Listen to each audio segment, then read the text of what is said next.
দি thyroid centre. আসসালামু আলাইকুম। এখন আমরা মিসক্যারেজ নিয়ে কথা বলবো। আমরা কথা বলবো তাজনুর তার সাথে, এবং সে ৫ বছর যাবত ওষুধ খাচ্ছে। তার একটা বেবি আছে ১৩ বছরের, ৯ বছরের ৯ বছরের বেবি আছে। উনি বিয়ে করেছেন ২০১৩ সালে, এবং তার ৩টা মিসক্যারেজ হিস্ট্রি আছে। সে এখন কনসিভ করতে চাচ্ছে, কিন্তু সে কনসিভ হচ্ছে না। এবং সেই সাথে তার কি কি সমস্যা আছে আমরা ম্যাডামের মুখ থেকে একটু শুনি। ম্যাডাম, আপনার কি কি অসুবিধা আছে এখন? এখন সমস্যা হচ্ছে মানে আমার বেবি কনসেপ্ট করতেছে কিন্তু মিসক্যারেজ হয়ে যাচ্ছে। হ্যাঁ, মিসক্যারেজ হয়ে যাচ্ছে।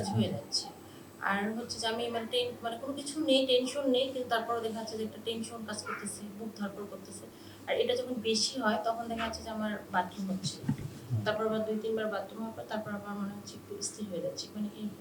আপনি কি আপনার বাচ্চাকে পরীক্ষা করিয়েছেন? না, পরীক্ষা করেন নাই।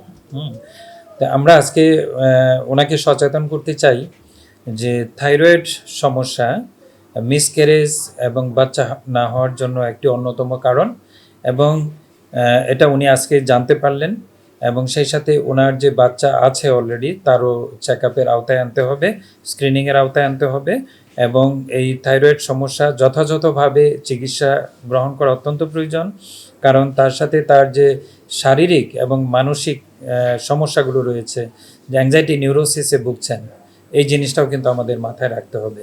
আমাদের সবগুলো বিষয় মাথায় রেখেই কিভাবে উনি সুস্থ জীবনযাপন করতে পারেন, এবং সেই সাথে তার মিসক্যারেজ জনিত যে সমস্যা আছে সেটা কিভাবে ওভারকাম করে সুন্দর সুস্থ আরেকটি বেবি নিতে পারেন। ধন্যবাদ সবাইকে। আসসালামু আলাইকুম ওয়া রাহমাতুল্লাহি ওয়া বারাকাতুহু। সুস্থ থাকুক দেশের প্রতিটি মানুষ, ভালো থাকুক আমাদের প্রিয় বাংলাদেশ।